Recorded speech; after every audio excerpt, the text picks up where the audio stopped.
Hi, everybody. Welcome to the 2021 Volunteer Orientation for Picnic in the Park. Some Zoom tips before we start. Please go ahead and type your full name as well as anybody watching with you that will be participating in the chat box so that we can take attendance. Please keep your microphone muted throughout the training. If you have any questions along the way, you can either write them in the chat box because we will be monitoring them throughout the training, or we'll have time for questions and answers at the end as well. Also, there will be a few, like about 10 poll questions throughout the orientation. So please pay attention so that way we make sure you guys are understanding the whole process.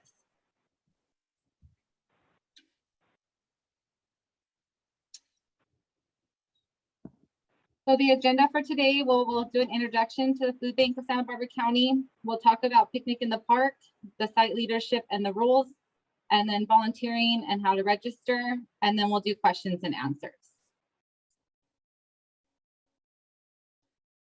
So we'll do some introductions. My name's Kelly Padilla. I'm the North County Community Engagement Coordinator, and my role with Picnic in the Park is everything volunteer scheduling, or if you guys need like shifts covered, whatever, I'm the one you come to.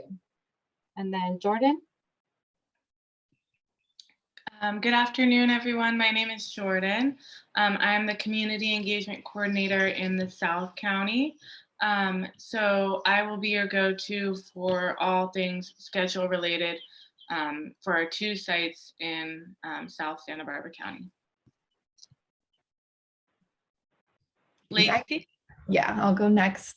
Hi, everybody. I'm Lacey Baldivias. I'm the Director of Community Programs and Education for the Food Bank. And I oversee all of Picnic in the Park. I kind of focus on the administrative side. And then I'll also introduce someone who's not on the call today. Her name is Jacqueline Valencia.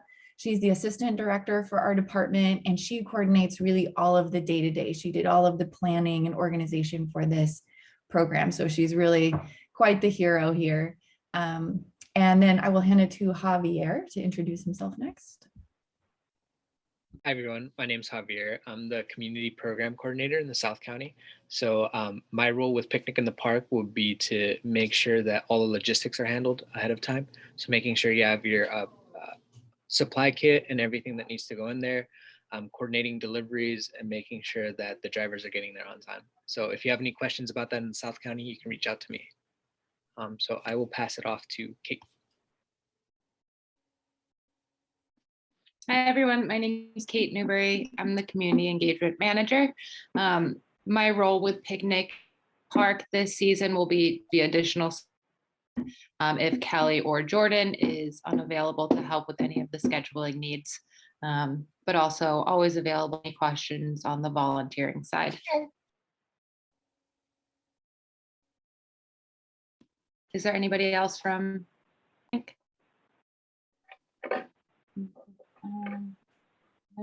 We want to talk about Monica Buenrostro as well. She is Javier's counterpart for North County. So anything in North County related to logistics or anything with the food site problems will go to Monica Buenrostro. So what does the food bank do? Our goal is to end hunger and transform the health of Santa Barbara County through good nutrition. 1 in 4 people in Santa Barbara County receive some kind of assistance from the food bank during the year, whether that's through our brown bag programs, our mobile food pantries, or our partner agency distributions. We are located locally and nationally. We have 2 warehouse locations in the county, one in Santa Maria on Foster Road and one in Santa Barbara on Hollister. We do distributions throughout Santa Barbara County, and we are also a member of the National Hunger Relief Organization Feeding America.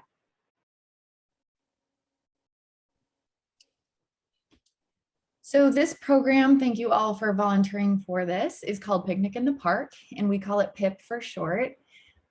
Every year, students are enrolled in free and reduced lunch programs across the county.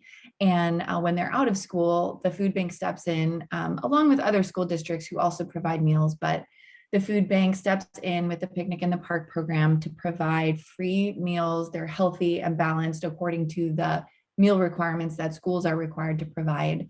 And we do that across the entire county to make sure that children have a fun and healthy summer. I mentioned already that students are out of school during the summer, and oftentimes many families rely on the free and reduced meal programs that schools provide. So that's the purpose of this program. And about 84% of children in our county who receive free and reduced price lunches during the school year don't receive any meal assistance during the summer. So we do really provide an important service. We approximate that that's about 34,000 children in our community. Here is a list of the sites that we're anticipating in North County. This includes the volunteer shift times. So in Santa Maria, we have Manami Park, Grogan Park, Tunnel Park, Arianes Junior High School, and then in Guadalupe, Riverview Townhomes. The dates in North County will be June 14th to August 6th. And please plan on no service on July 5th in observance of the 4th of July holiday. And this is just a short list of our sites in South County. So Santa Barbara Public Library, including the volunteer shift time. And the dates for this will be June 7th through August 13th, again, with no service planned for July 5th. And then also Carpinteria Middle School in Carpinteria from noon to 1:45. And the dates for this are June 14th through August 20th. Again, no service on July 5th. I'll just mention here, we do have a few additional sites that we are serving. They're not listed here for a couple different reasons, but mainly because they don't require any volunteer support.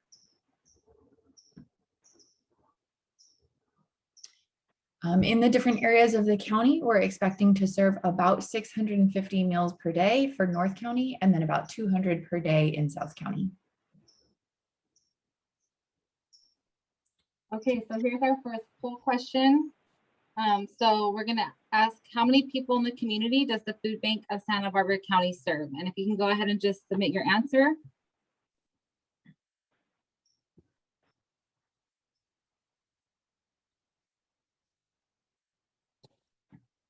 Oh, there it goes. Okay, cool. Okay, so the correct answer is 1 in 4. So 65% got that right. So, okay. Okay, now we're going to show about a 10-minute video that shows what a day in Picnic in the Park looks like.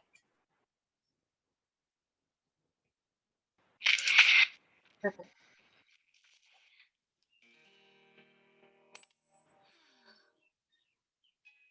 Picnic in the Park is a summer meal program offered by the Food Bank of Santa Barbara County that provides free lunches to children and teens ages 1 through 18 every weekday all summer long.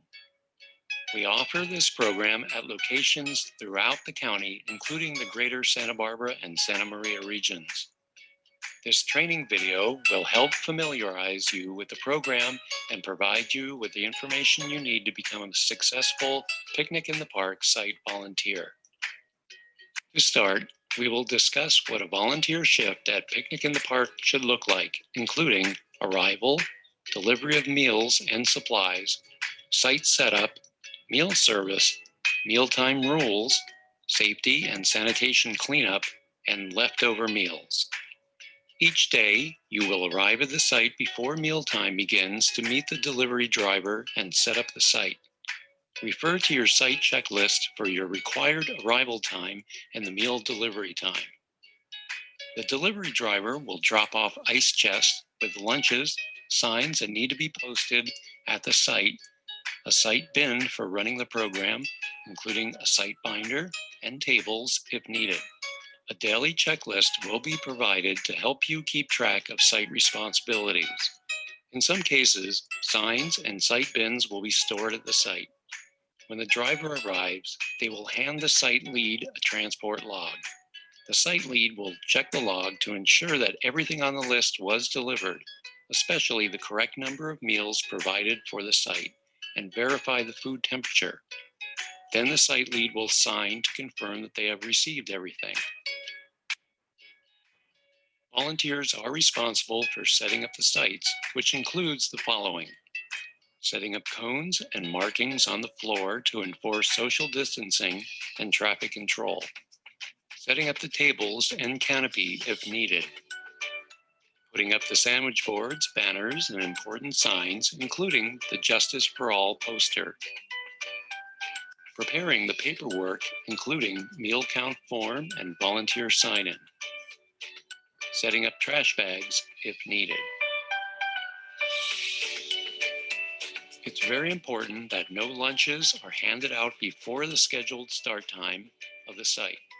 For example, if the scheduled meal time begins at 1 p.m., even if you are ready to go at 12:50 and there's a line of people already waiting, you must still wait until 1 p.m. to begin.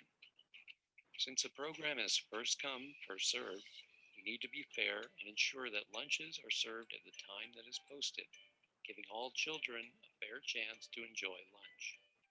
Following the schedule mealtime is an important USDA requirement. We rely on you to ensure that this rule is followed. There are two things you must do while handing out lunches. The first task is to distribute the lunches to each child parent in line. Before handing over a lunch, you need to visually verify the lunch is complete. The USDA requires us to offer a complete meal, which means it must contain the following: 8 fluid ounces of reduced fat milk, 3/4 cup serving of fruit and or vegetables, 1 serving of grains or bread, and 2 ounces of meat or protein. The second task is to keep count of how many meals have been served. This is easy, but it is also the most important task that we ask our site leads. To keep count of lunches, you will need to fill out the daily meal count form. The daily meal count form tracks how many lunches we serve at each site each day. We use these records to claim our federal reimbursements, and in the case of audit, to verify how many lunches we served. It is extremely important that these forms are filled out correctly each day. Please make it your top priority as site lead to ensure that the form is completed accurately, and don't forget to sign the bottom.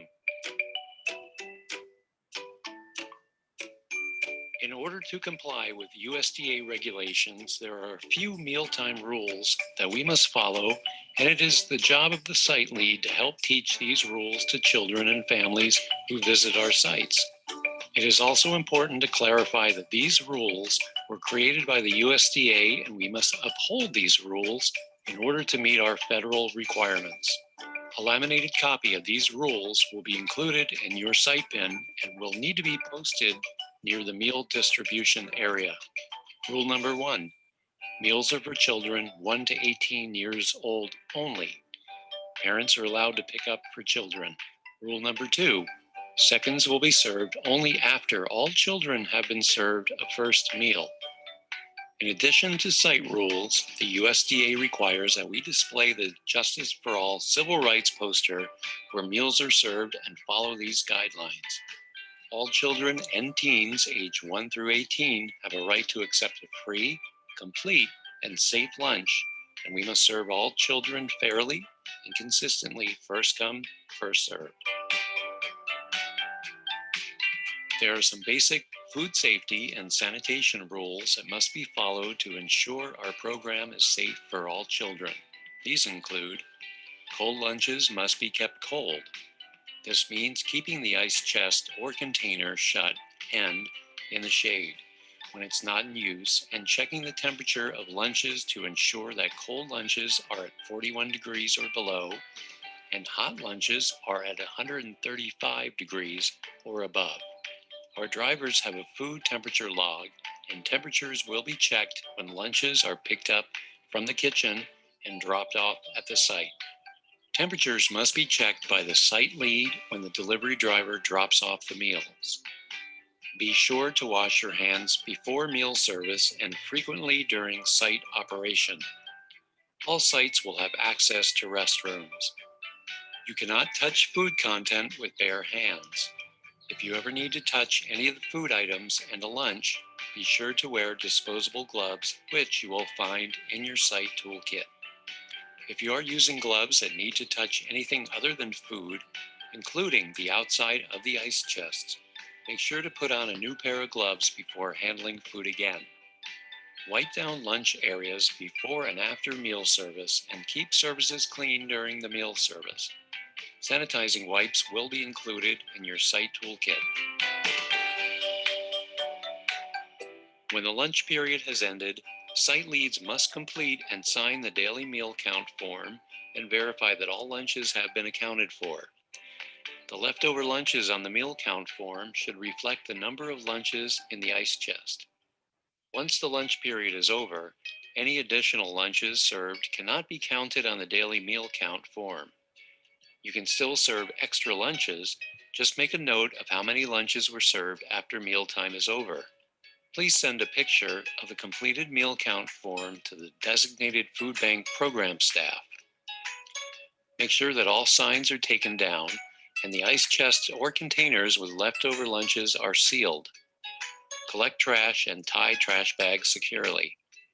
The delivery driver will return to pick up all supplies that are not able to be stored at the sites, including ice chests, signs, tables, and site bins.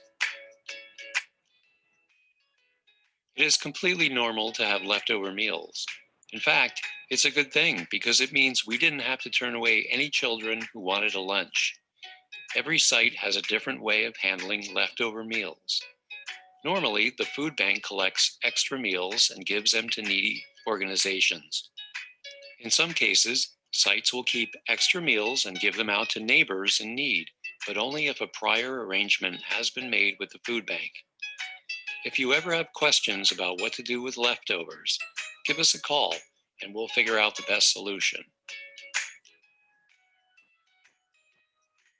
To sum up, the site lead's responsibilities, according to the USDA, include serve meals, ensure food safety and sanitation, receive and keep track of lunches, and most importantly, accurately record meals served on the daily meal count form. Even if you are not a site lead, we ask that all volunteers assist in these roles and tasks.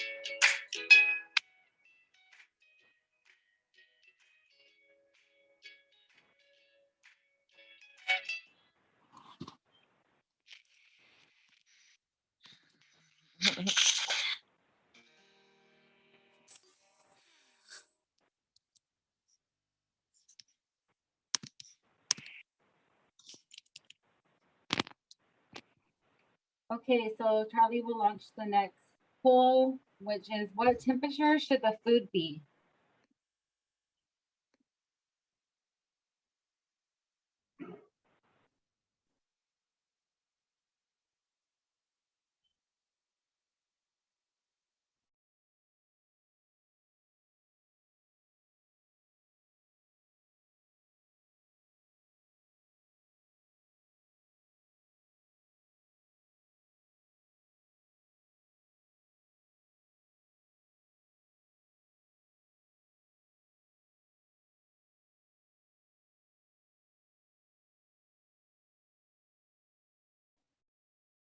Nice, 86% got it right. The hot food should be 135 degrees Fahrenheit or above, and the cold food should be 41 degrees Fahrenheit or below.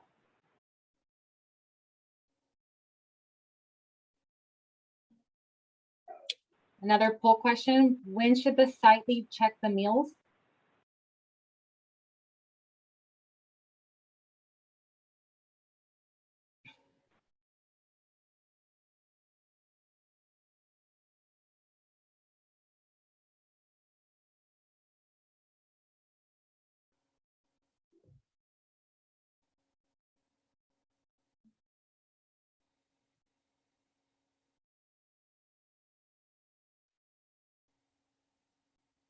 Perfect, everyone got that one right. So we check the meals as soon as we receive the meals from the PIP drivers.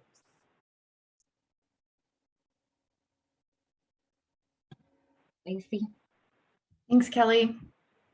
So at your distribution sites, you can expect a couple of different options on how we distribute the meals.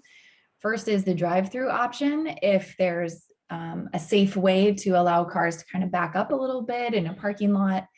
But you can also expect some families to walk up. Not all sites have the drive-through distribution option. So those that don't would have only walk up, and then some of them will have both options. I should note during the walk-up distribution, families are supposed to take the meals off-site to consume them. And also we want to remind people to maintain the social distancing and adhere to the marks that we have on the sidewalks for them. Parents can pick up meals, one for each eligible child, and there is no limit to how many meals they can pick up. So however many children they say that they have, or maybe they're picking up for a neighbor or a friend or a family member as well, we can provide one for each child for whatever number they report. So it's best if you just ask, how many children are we providing lunches for today? And then they would respond giving you the number, and you just provide that many lunches. Next, we're going to go over that daily meal count form in a little more detail. This first slide is just the overview, so I don't expect you to be able to read it. We're going to zoom in a bit. But this meal count form is really important for the program reporting side of it. We provide this back to the California Department of Education, who is able to provide us reimbursement for some of the cost of the foods that we're providing. So it's really important that it's filled out daily, that it's texted to our coordinators after every day of service, and that it's as accurate as possible. So on this next slide, we'll zoom in. This is the top half of the meal count form. You can see on the top left, there's the site name. So in this case, it's Veterans Memorial Park, but you may have Santa Barbara Public Library or Manami Park. Then you include the address and your name if you are the site supervisor, or just the name of the site supervisor whom you're supporting. The date of service and the meal time as well, whatever time the meal service starts. Then you would record the total number of meals that you received from the driver, and also that initial temperature that you took when you received the cooler. I will clarify that all of the meals are cold. We don't serve hot lunches. And so when thinking about the temperature, the main number to remember is that 41 degrees or below. So then in the first section that says first lunches served to children, you just keep a running tally of how many lunches you give out. So if the first car comes up and they say 3, you just put a slash through 1, 2, and 3. And then if the next one is 5, you just do the next 5. Keep a running total. And so by the end of the meal service, it's very easy to see how many lunches you actually gave out. And then you report that number on the bottom right, well, right below the tally to the right. So total first lunches in this case would be 144 given out. If the service is slow and children are wanting second meals before the end of the meal service, it is okay to give them out a tiny bit early. We usually recommend, if you know that you're going to have enough first meals to serve every student that comes, then in the last 15 minutes, you can begin to serve a second lunch if families are wanting that. So this next section here, second lunches served to children, you would just do the same tally marks of how many second lunches you give out, and then total those to the right again. So in this example, 3 were given out, and then they added those two numbers together, 144 and 3, to arrive at the total lunches served in this case, which is 147. And since there were 3 lunches left over, no children went unserved that day. So that's a great thing. Exactly. Okay, in the event that you did run out of meals, this next section is where you would record that. This is the number of children who come to the program but were unable to receive a meal. So same system, just keep a count of how many that is, and then you would let us know. I'll get to that in just a second where you record that. So on the right below that, this is the total leftover meals. In this case, from the previous slide, 147 meals were given out, but 150 were received. So no meals were left over that day because On the next line, you can see that the site leader reported a few of the lunches were indeed damaged or incomplete. So a meal would be incomplete if it doesn't meet the meal pattern requirements that were shown on the video. So if, for instance, we ran out of milks or an incorrect number of milks were served, then that meal would be incomplete. Or in some cases, it could have been damaged in handling, or something doesn't look up to the right quality. That would be considered a damaged or incomplete meal. In this case, they had 3, so those were the 3 that were not given out. And so because they didn't need any additional meals in this case, they're requesting again 150 for the next day. So that's that line right below the number of damaged or incomplete meals. In the case that you did have additional children requesting meals that were unable to be served, this is where you would report that. So for the number of lunches requested for the next day, say you had 10 children who were not served, you can go ahead and bump up the number there to 160 or 165 if you want to be safe. And that way our team will know to go ahead and get you some more meals for the next day so that doesn't happen again. And then at the very end, you would just sign your name. This should be the site leader certifying that the above information is true and accurate. And then also just enter the date of your signature. And then with these, we take a picture on our cell phones and then text it to our site coordinator so that we can get the information in real time and get you the right number of lunches the following day.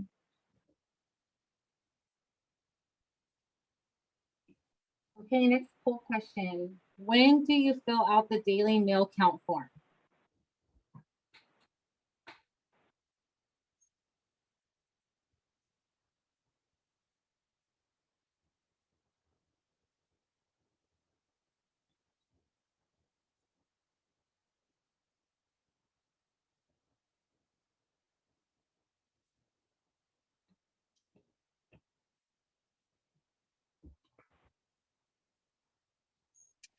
All right, great. 75% got it right. We fill out the daily meal count form after each meal is handed out. The next question, when can you offer second lunches?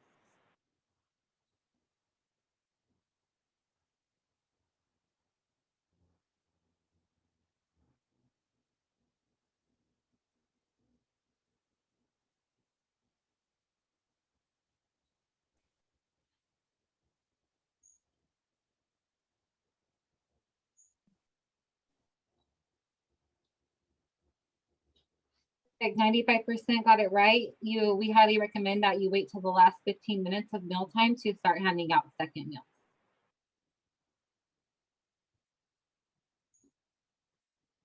Next, we're going to just review some of the rules again. We saw this in the video already, so shouldn't be brand new. Meals are to be served only during the site's lunch hour, and the lunch service must begin on time. Meals are only for children under 18 years of age. Parents are allowed to pick up meals for their children and are expected to take them off-site for safety reasons. And seconds can be served after all children at the site have received their first meal. We generally expect that to be within the last 15 minutes of the meal service.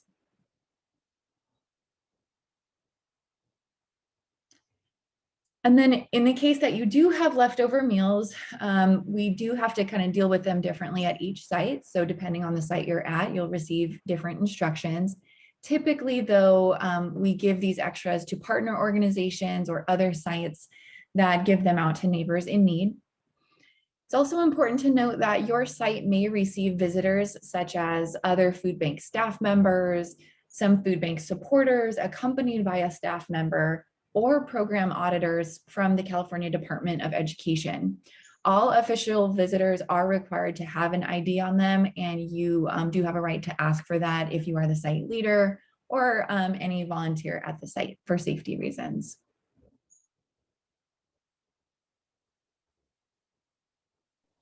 Okay, pool question number 6. What constitutes a complete meal?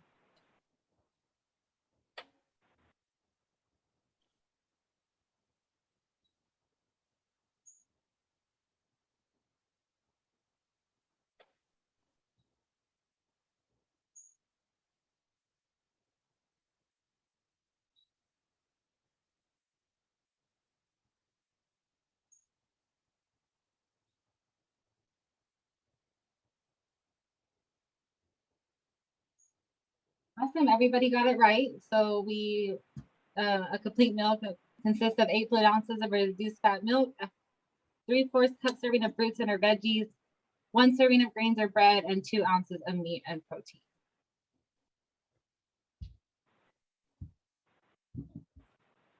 This was also mentioned in the video, but this is a USDA funded program, and we do have some civil rights requirements that we expect at each of our sites, or they're expected of us. So first, we must display a Justice for All poster at all sites. So that will be included in your site bin. We must make meal information accessible for all visitors, including those with limited English proficiency. The menu is available in the site binder, which will be found in your site bin. We will make accommodations for individuals with disabilities. And if you need any help with that, you can call or text our coordinators the day of if you have any troubles. And then we also want to ensure that all children, regardless of any part of their background, receive equal access to meals through these programs. Okay, next question. What are the steps to take if a complaint is filed regarding discrimination?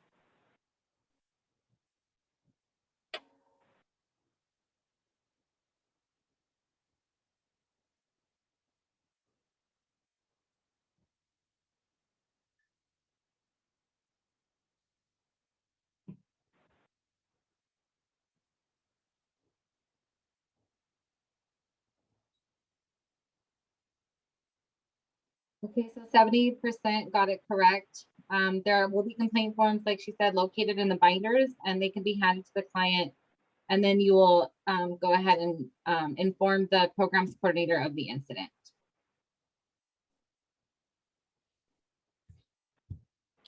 So as always, your safety and the safety of our clients is paramount. So we ask you to please encourage social distancing throughout meal service. As Lacey mentioned, there will be markings to help us maintain that appropriate distancing from one another. Please wash your hands and wear gloves at all times while handling food. If you are wearing gloves, handing out food, and you touch something else besides food, please take your gloves off, wash your hands, and re-glove. So we are continuing to ask all of our volunteers and staff to wear masks. The CDC guidelines are changing rapidly, but for now, we're going to continue to err on the side of caution, and we'll be sure to notify you should anything change on that front. And then finally, all surfaces like tables used at meal services should be wiped down at the beginning and end of each shift. And then, of course, you all know this drill very well by now, I'm sure. If you're feeling sick in any way, shape, or form, please notify either myself or Kelly and stay home. If you're exposed to someone who's symptomatic or who's tested positive for COVID, please do the same. Better safe than sorry, always. And then finally, if you do test positive for COVID following a volunteer shift, please contact Lisa Scavarla, and her contact information is below, and it will also be in your binder so that we can do appropriate contact tracing.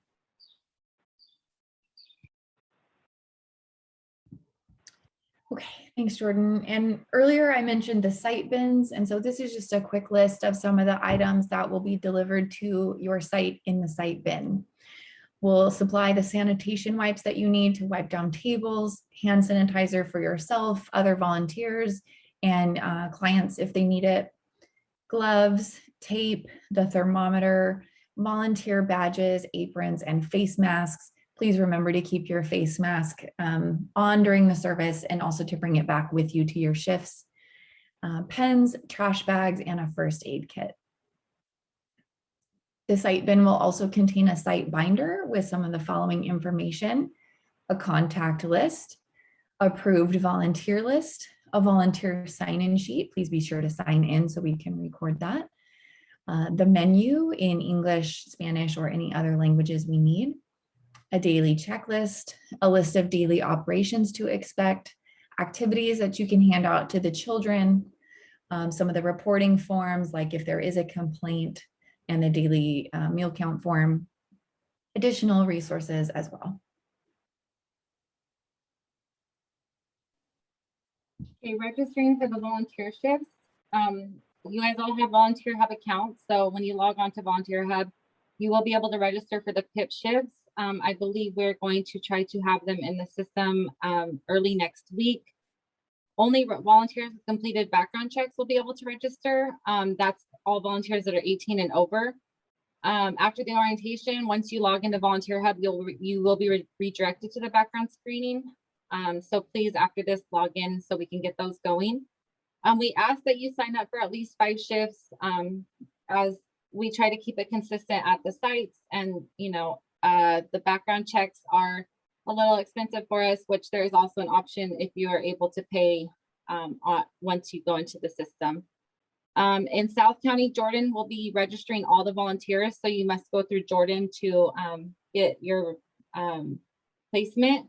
And if you need to cancel a shift, please return to Volunteer Hub as soon as possible to do so, or call myself or Jordan. And please keep in mind that we will need to find coverage for your shifts, so the sooner the notice, the better.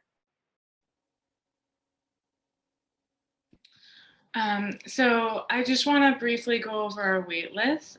So at times volunteers will need to cancel last minute. In preparation for that, we like to have an on-call list. So if you are a kind soul and you're willing to be able to be on call at any point this summer, if you let myself or Kelly know, we can add you to that list. Additionally, our wait lists are turned on for each shift in Volunteer Hub. So if the shift you want is full, register for the wait list. We do get cancellations, but just please remember that you're signed up for the wait list for that day, because if someone registers, you'll automatically get kicked up onto the list, and then we'll be relying on you. So if you sign up for the wait list and then something comes up and you're no longer available, it would be very helpful if you would remove yourself from the wait list so that there's no confusion. Thank you.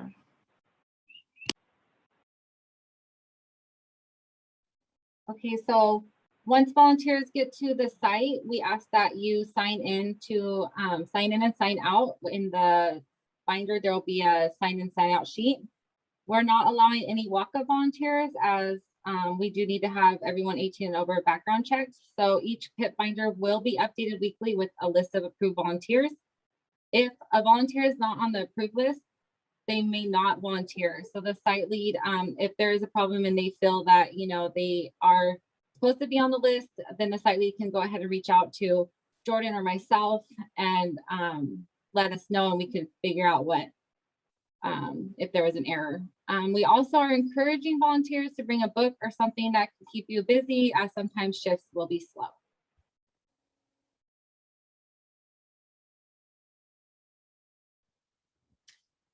There may also be some photos taken at your site. So there's a photo signage in the site binder we ask that you hang. This notifies all the volunteers and clients at the program that there will be the possibility of some media attention there.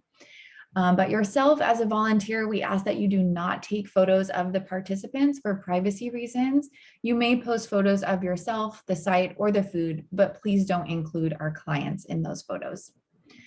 Food bank employees may on occasion come and take photos. And if you do hear any great stories from participants of how this program has helped them or how it affects their family, anything like that, please share them with us. It's great to let our community know the role that we're having, and then it helps support future fundraising for the program as well.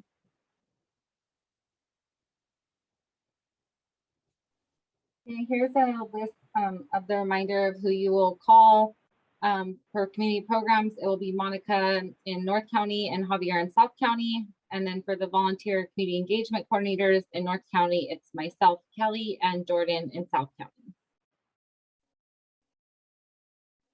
So the next poll question is, who is allowed to pick up food for children?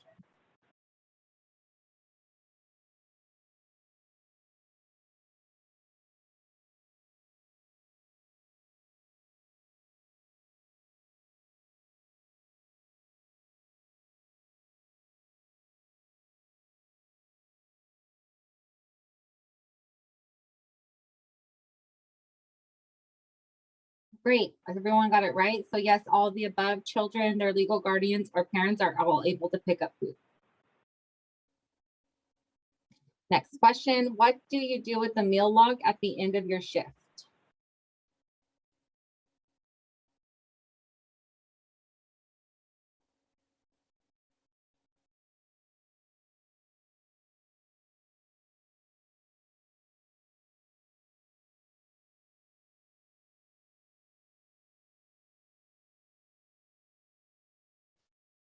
Great, everyone got that right as well. You'll text the picture to the programs coordinator, Javier in South County and Monica in North County. And then the last poll question we have is, who should you contact if a driver is running late?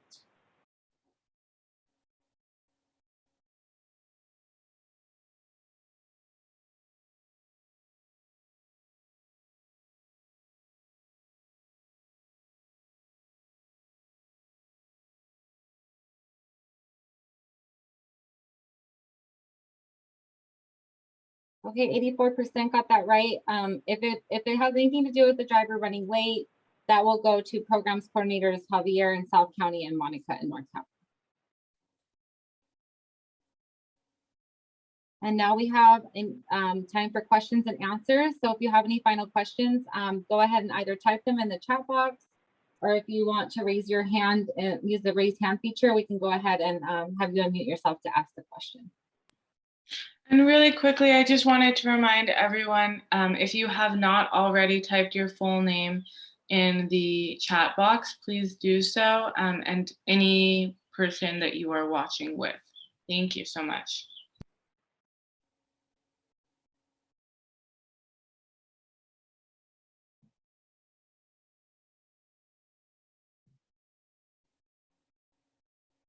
Okay, so Patsy, you have a question?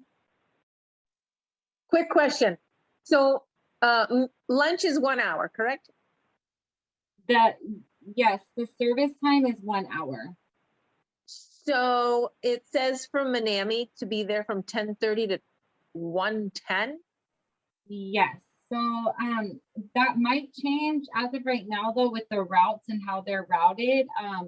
It's the pickup time for all the stuff that is making it a little bit longer. Gotcha. Okay.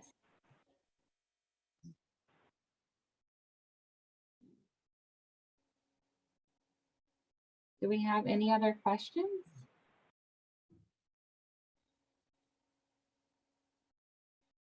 I don't see anybody else with their hand raised or any questions in the chat box. So if nobody else has any questions, and if you do think of one, feel free to reach out to myself or Jordan, and we can get those answered for you. But other than that, thank you for attending our 2021 PIP orientation. And please remember to go log into your Volunteer Hub account so you can complete your background check.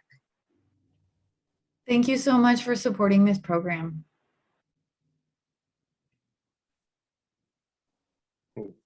Thanks, everybody. Have a good week. Thank you. You too. Thank you.